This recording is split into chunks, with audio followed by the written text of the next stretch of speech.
Bonsoir, good evening. C'est un grand plaisir de vous voir, mon ami Hillel Neuer et la famille Mahfar. C'est un grand honneur.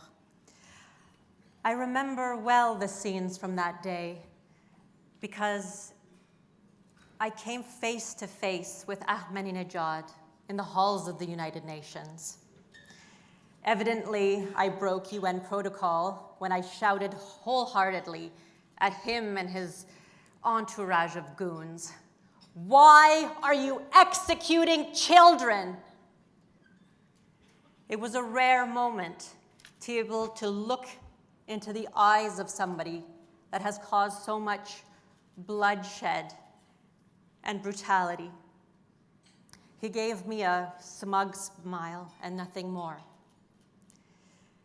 I was at the UN, thanks to UN Watch, who had given me a platform to speak about the egregious human rights abuses in Iran since the Islamic Revolution 44 years ago.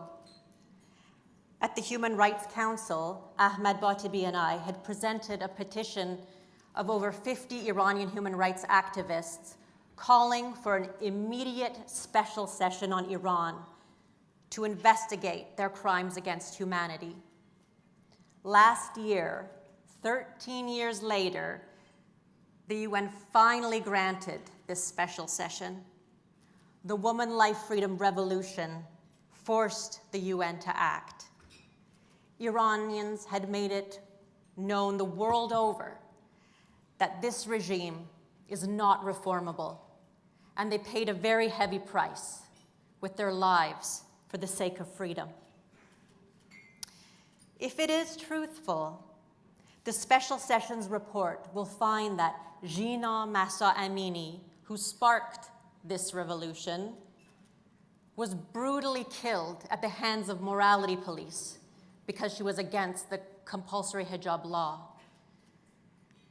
It will find that in just 1 year, over 600 innocent people were killed, 71 of those children. Over 20,000 were arrested, many tortured, many blinded, raped, and so many executed, simply for exercising their fundamental human right of peaceful assembly and freedom of expression. UN Watch has been persistent in exposing the UN's toxic tendency to put the worst human rights offenders on the commissions overseeing human rights. In 2021, the UN made the Islamic Republic of Iran, a regime that ranks 143 out of 140 nations around the world on the Gender Equality Index, as chair of the Commission for the Status of Women. It's a shame, a real shame.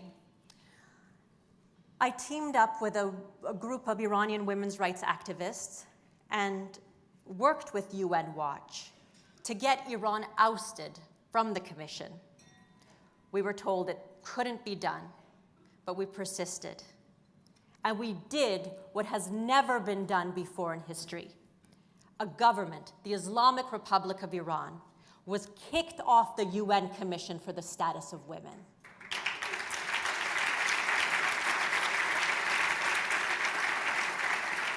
Thank you, UN Watch. With the same group of women, we are now focused on the End Gender Apartheid campaign to try to legally expand the definition of apartheid to not only include race, but gender, so that this will open Iran and Afghanistan to be tried for the crime of apartheid and be subjected to these in international tribunals. You see, UN Watch gives a platform to activists like me to echo and amplify stifled voices under ruthless regimes. And perhaps most importantly, UN Watch gives hope. The oxygen that keeps us breathing, that keeps us fighting for what is right and for what is just. I can tell you that Ahmadinejad's wry smile still haunts me to this day, but I know in the end that we will have the last laugh and the last word. In that the regime of the Islamic Republic of Iran will fall, and the Iranian people will once again have their country back, a free, democratic, secular Iran with its territorial integrity intact. And the world will be a safer place for it. And so for this, Iranians need real support, not military actions, concrete actions that strengthen Iran's people and weakens the regime.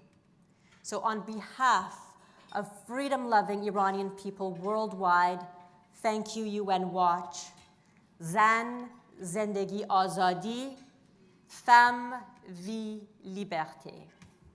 Merci.